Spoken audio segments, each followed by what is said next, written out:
fiery horse with the speed of light, a cloud of dust, and a hearty Hi-Yo Silver, the Lone Ranger.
With his faithful Indian companion Tonto, the daring and resourceful masked rider of the plains led the fight for law and order in the early western United States.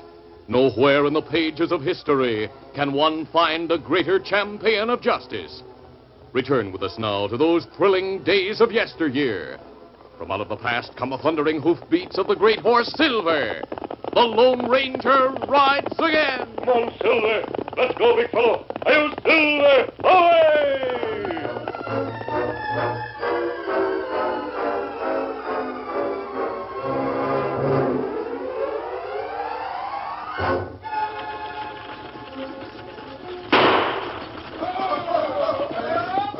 When a single shot heralded the arrival of wagons at Fort Adams near the Mexican border, it was evident that they had made the journey from Fort Rayburn safely. During the months prior, many trains had been attacked by the outlaw Kyle Ferris and his gang. After the latest arrival, Colonel Palmer, commandant of Fort Adams, was talking to young Lieutenant George Courtney. Yes, it's too bad they didn't send us those new rifles from Fort Rayburn on this last shipment. Perhaps there would have been an attack if they had. The only time Ferris and his gang seem to go after the wagon trains is when there are guns being carried. You're right, Lieutenant. It's almost as if the outlaws knew when gun shipments are made and by what route they're sent. What about those new rifles, Lieutenant? When is Captain Peacock shipping them from Rayburn? Oh, they're on their way here now, Colonel. In Pop Gary's wagon. What? Captain Peacock is sending a rifle shipment in that battered old wagon that Pop Gary owns? Oh, yes, sir. New gun shipment is a small one. Captain Peacock thinks no outlaws would figure our sending guns like that. Always trying to outguess the outlaws. He and his subtle planning. Lieutenant, Captain Peacock is a brave man, I know that. But I'm beginning to think he lacks good sense. You say the rifles have already left Rayburn? Yes, sir. Huh? Pop Gary was to set off from the fort 3 days after we did, sir. He must be halfway here by now. Pop Gary, with a single companion to ride with him, had found the first half of his trip to Fort Adams without incident. Then on a back trail, Kyle Ferris and his outlaw gang attacked the wagon with a hail of bullets.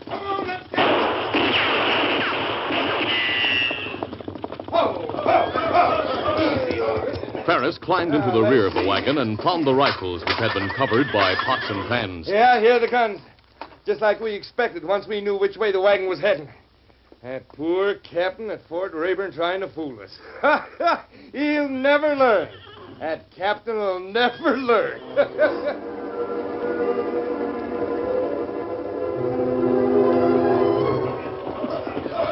Late that night, at a remote spot along the Rio Grande, Kyle Ferris and his men crossed into Mexican territory.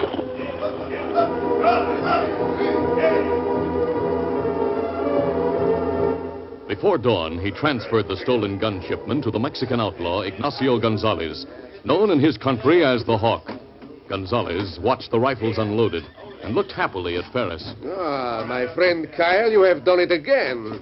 It gives me great satisfaction to pay you gold for this gun. And it gives me satisfaction to get the gold. You and your men will be able to do a lot with these rifles, Gonzalez.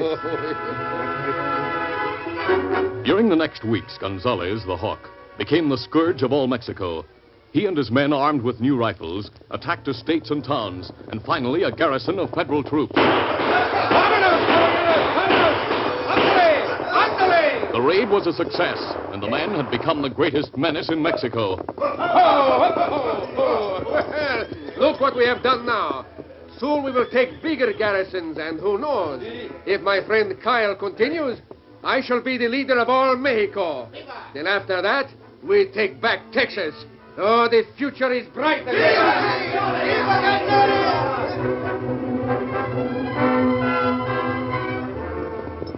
Hundreds of miles away, the Lone Ranger and Tonto had entered the state of Texas and were making their way south towards the Rio Grande. We should be near Fort Rayburn within 4 or 5 days, Tonto. We stop there, Kimasabi? Most gun shipments from the north and east are funneled through that post. Most of the guns that have been lost were shipped from there. We start there? If we're to try and help put an end to the Ferris-Gonzalez combination, it's the only place to start. Come on, Silver. Get 'em up, Scout. 4 days later, as the Lone Ranger and Tonto were nearing the hills above Fort Rayburn, a man was dining with Captain Gregory Peacock, the officer in charge of the small post. The visitor was Arturo Del Rio, a representative of the Mexican government. As they neared the end of the well-prepared meal, Del Rio sighed. Ah, Captain, this indeed has been a most satisfying dinner. Captain Peacock looked at the stern-faced Indian servant who hovered near the table and made a gesture of congratulations with his hands. Well done, Tascosa. You speak to him? Is he not, as you said before, a deaf mute? He is. He neither speaks nor hears. But usually when I make some gesture of approval or congratulations to Tascosa, I find myself using words as well. You say he is an Indian of the Zuni tribe? Yes, my former cook was returning to Mexico and recommended Tascosa as the finest cook he knew. Naturally, I was happy to get him. He prepares the most exotic dishes I've ever come across. And he's at the stove from early dawn until late at night. If I have 2 or 20 persons for dinner, it makes no difference. The next evening, the Lone Ranger and Tonto camped in the hills above Fort Rayburn. At that moment, Captain Peacock sat on the porch of his quarters, finishing outlines for another plan to outwit the gun-stealing outlaws. Arturo Del Rio had helped complete the arrangements, which would go into effect the next day. Del Rio was enthusiastic. One thing is sure. Only you and I know what the plan for tomorrow is. The wagon train of rifles due for delivery here at the fort will not arrive here. Correct, senor. Instead, it'll bypass this place by circling 50 miles southeast of here. Then the wagons will go along the Tex-Mex road to Fort Adams. Now, only you, I, and the officer in charge of the wagon train know about this plan. Excellent, Captain. If something should go wrong this time, it will be easy to learn where... Captain, there's someone over there in the dark. Where? Well, that's only Tascosa. He's like a watchdog, always around me when he's not in the kitchen. A good thing he has not the hearing to know what we have said or the power of speech with which to repeat it. Else there would be 4 of us who knew the gun-shipping plans, and not just 3. Well, we have further security as far as Tascosa is concerned. You see, he never leaves these quarters, much less the post. But what was it you started to say, Senor Del Rio?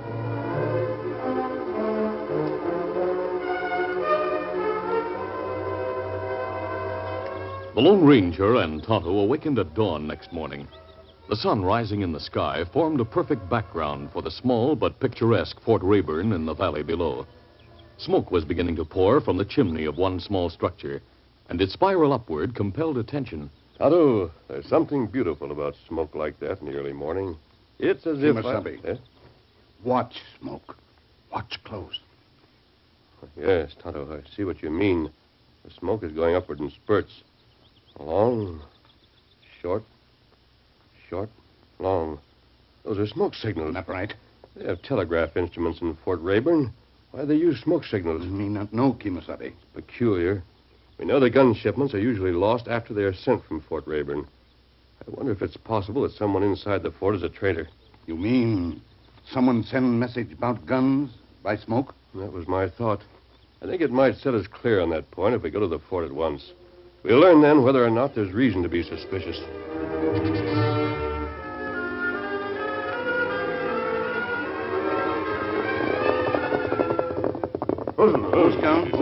Easy, Scout. A short time later, the Lone Ranger and Tonto appeared before the gates of Fort Rayburn.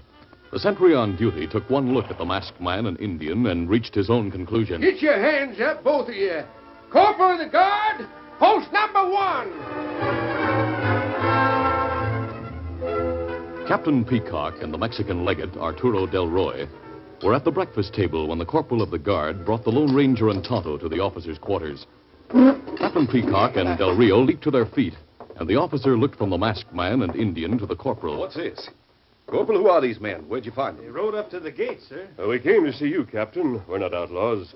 My Indian companion and I are trying to help run down the outlaws who've been attacking the wagon trains that leave here. Eh? That's true, sir. We thought we might be able to assist. Captain, who is it that sends smoke messages from here? Smoke messages? Why, no one. What nonsense is this? The Lone Ranger related how he and Tonto had recognized the smoke signals and concluded. And, Captain, I'm certain they were smoke signals such as Indians use. I'm equally certain, now that I saw your quarters as we were brought here, that the smoke signals came from the chimney of this building. You're insane. There's no one Captain, please hear the stranger through. It's possible he knows something and may be able to help us. If he does not, what does it matter? All you lose is a few minutes while you listen to him. Do not forget your servant Tascosa is an Indian.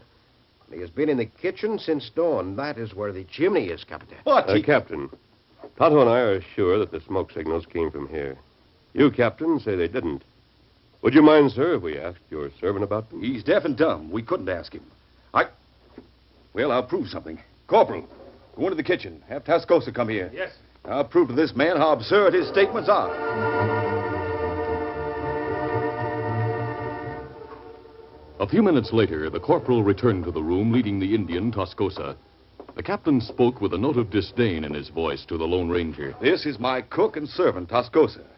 The only one who's been in my kitchen this morning. He's a deaf mute. We exchange ideas in pantomime, using gestures. We use the signs used by the Zuni Indians. And since Tascosa is a Zuni... No, him not Zuni Indian. Me know by clothes him wear, and by beads on shirt. Him from Mexican tribe. This is most interesting, Captain. You have told me it was a Mexican who suggested Tascosa for the position he holds with you. I know that. Of course, I know nothing about Indian tribes. I'm from Georgia, and I haven't been here long. But nevertheless... Captain, did you notice the second button on Tascosa's shirt? No, I should... The captain gasped as he saw Tascosa raise his hand instinctively to finger the button on his shirt. He's not deaf, Captain. That little trick of mine proved that. Didn't it, Tascosa? Tascosa, you're able to hear. You gave yourself away by reacting to what this masked man said. I hate to intrude again, Captain. But this Tascosa, he listened to all we said last night about today's gun shipment. I was just thinking of that. It's no secret, Captain, that gun runners have stolen arms from the wagon trains that leave this fort. If this Indian Tascosa had the information about routes and times and conveyed the information to Confederates by smoke signal... That's enough. Corporal, keep watch on Tascosa for a moment. Yes. Stranger, come to the other side of the room, please. You, Senor Del Rio, and I will have some privacy there. I'd like to discuss this matter with you. I'll be glad to, Captain.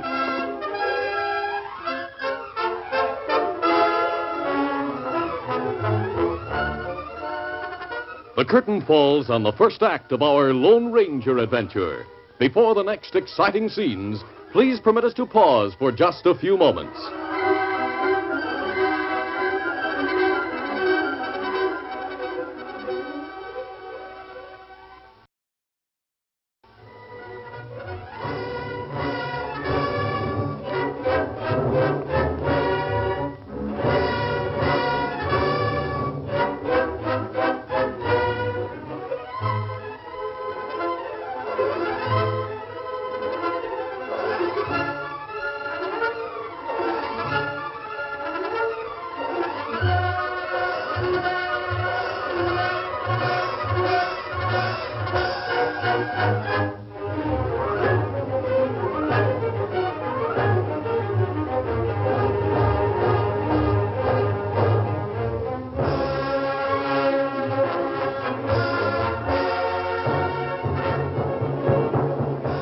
Now to continue. Captain Peacock asked the masked man to identify himself. When the Lone Ranger did so by word and documents from law officers whom he had helped in the past, Captain Peacock and Del Rio were greatly impressed. After a brief discussion and with the captain's permission, the Lone Ranger walked over to Tonto. Tascosa could not see the Lone Ranger smile as he spoke low to Tonto. I'm about to try something. Play through with it, huh? The Lone Ranger now raised his voice so that everyone in the room might hear his words. Tonto, we have just talked about the case of this spy, Tascosa. Captain Peacock and Met's men have gone to death because of the messages Tascosa sent to his gun-stealing friends in the past. He agrees with Senor Del Rio and me the justice of having you, another Indian, punish Tascosa by putting him to death. No. When me do this, Kimasabi? This moment, here in this room. Me do it. Tascosa's eyes became wide with fright as Tonto approached, knife hand raised high. Suddenly, the Mexican Indian began to speak. No. Not kill me, please. Not fair to kill. All right, Tonto, that's all. There you are, Captain. Proof that the man is able to talk as well as hear. Yes. And it's all the proof I need to know what you said about the smoke signal is true. Tascosa, you're a spy. There's only one penalty for spies. Death. Please not kill me. Not make me die, please. Senor Capitan, if you let me speak, I tell you everything. Would you care to question him with me, Senor Del Rio? I shall be grateful for the privilege. Then we'll talk to him. What action I take later will depend on the information he gives us. Corporal, take Tascosa into the other room. We'll talk with him there. Yes.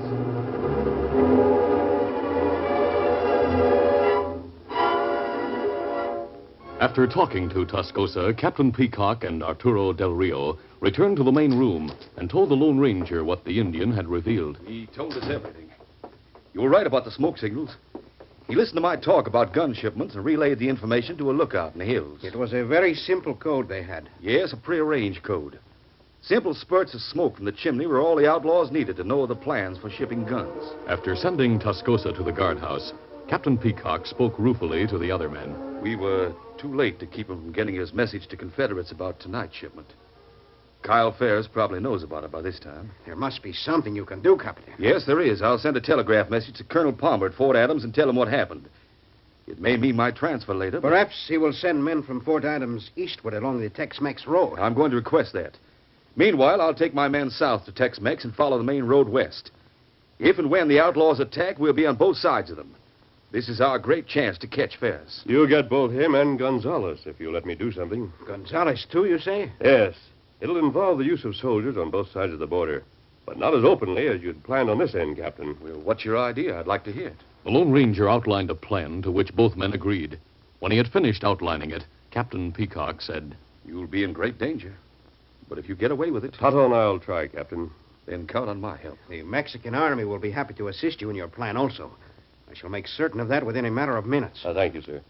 Captain, if you'll let me have the letter you promised, I'll take Tonto and we'll set off for the town of Tex-Mex at once. Will the wagon train be there tonight? Yes, I'll give you orders to the lieutenant in charge of the shipment. Then I'll send a telegraph message to Colonel Palmer.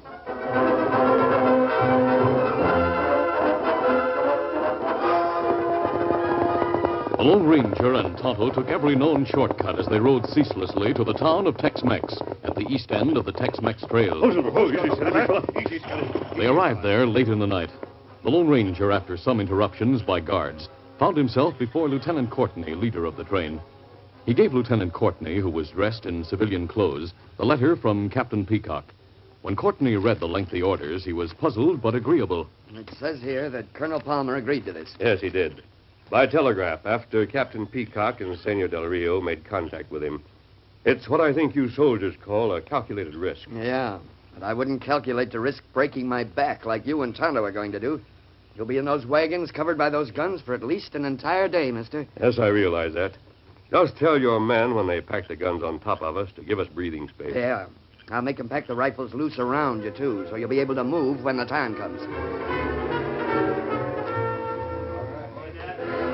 Lieutenant Courtney placed the Lone Ranger and Tonto inside the third wagon, the one that would travel in the middle of the 5-wagon train. Lieutenant, did you do as I suggested with the rifles? Yes. You'll find there are open crates in the spot where you and Tonto will hide. There are about 100 rifles in those crates loaded with cartridges. Thanks. I'm sure we'll have to use some of them. The drivers were sworn to secrecy about their human cargo, and shortly after, the 5 wagons started west along the Tex-Mex Trail in the direction of Fort Adams.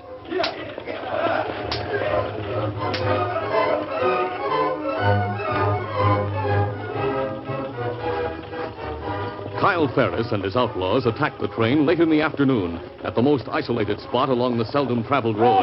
There was only token resistance by the drivers of the wagons, and Ferris, now that another raid had succeeded, gave orders. Ho, ho, ho! Don't kill the drivers. They were smart enough not to fight back.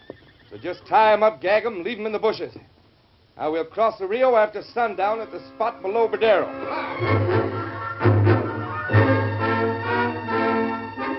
A soldier whose task had been to follow the wagon train at a distance found the drivers a short time after the bandits drove off with the wagons. Ho there, ho. The first one he assisted was Lieutenant Courtney, who in his civilian clothes had driven one of the vehicles. Courtney, released, was jubilant. Thanks. Masked Man's plan is working so far. We'll ride over the hill to the telegraph wires, cut in on them, and get a message to Fort Adams. They'll know that Ferris and his gang are crossing the river at Bordero. The Mexican army can pick them up at that spot and follow them. Too bad we weren't allowed to take Ferris while we had the chance.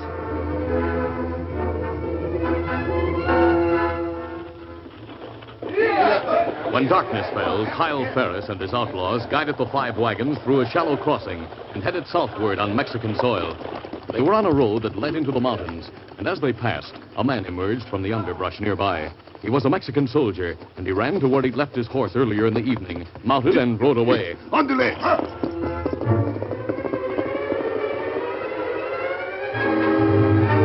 Within a few minutes, he reached the company of Mexican cavalry in the spot where they had been waiting since receiving a telegram from the American Fort Adams.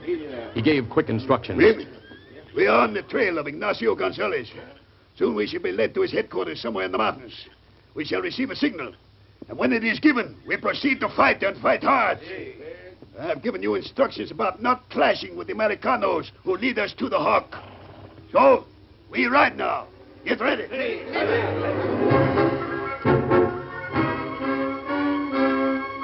Outlaw Gonzalez, the Hawk, laughed happily as his American counterpart, Kyle Ferris, led the stolen covered wagons into the Mexicans' mountain hideaway. Oh, my friend Kyle, you have done it again. This time even more better. There are guns in all the 5 wagons. In all 5 of them. But before we look at them and unload them, let's have some drinks, huh? It's cold here in these mountains. But certainly we drink, my friend. Pancho, Jose, tequila, plenty tequila. We celebrate getting the guns that make Ignacio Gonzalez the leader of all Mexico. At that moment, in the third of the 5 wagons, the Lone Ranger and Tonto cautiously pushed away the last of the rifles that had been piled loosely over them since leaving the town of Tex-Mex. Tonto, all these guns in the open crates are loaded. Get ready to use them one after the other. Take a rifle and start to fire when I say the word. The Lone Ranger cautiously lifted the canvas at the side of the wagon. A short distance away, men were gathered around a campfire, and 2 of them were conspicuously the center of attention. That's Ferris on the left and Gonzalez on the right. They get them first. The rest of this task may be easier. Aim at their gun arms, Tonto. You ready? Then fire and continue to fire. Now. The first shot sent Ferris and Gonzalez to the ground. In a matter of seconds, the gaiety in the outlaws' camp gave way to wild confusion. Men reached for guns, but shots from the wagon train sent many of them to the ground wounded. The others crawled to the ground and started to fire into the darkness where the wagons were. Then there was a blast of a bugle from the mountain road. Remember, it is the army. Look, they come. Mexican soldiers charged in from the road, shooting. Surrender! Surrender or you die! Gonzalez, Sergeant, grab that man on the ground. He's Gonzalez the Hawk. We have finally found him. Kyle Ferris, though wounded, ran to his horse. His followers, none of whom had been hit, followed and leaped into the saddles of any horses available. Get up there! Come on! They gave no thought to the fact that no one fired after them as they galloped away toward the north. As they neared the Rio Grande, they heard hoofs approaching on the road behind and shots. They galloped faster toward the river, not knowing it was the Lone Ranger and Tonto who pursued them, purposely shooting over the heads of the outlaws.